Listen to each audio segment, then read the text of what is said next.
व्याजाचा धंदा करणारी माणसं नीट मेलीत. 5-6 जण बसले. तुम्ही घर किती लावा, तुमचं वाटलंच.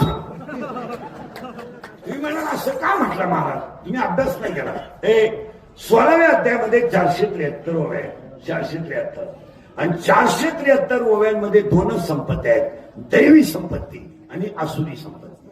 कधी ध्यानात ठेवा, तळतळात घेणं, दलाली घेणं, कमिशन करणं, टक्का काढणं ही आसुरी संपत्ती आहे.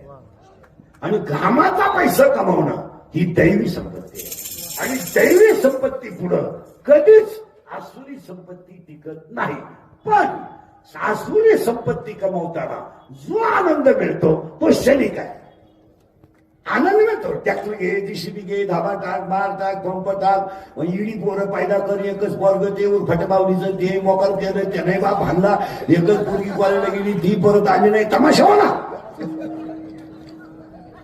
हा जीवनामध्ये तमाशा आहे. होणारच का? त्याचं उत्तर ऐका.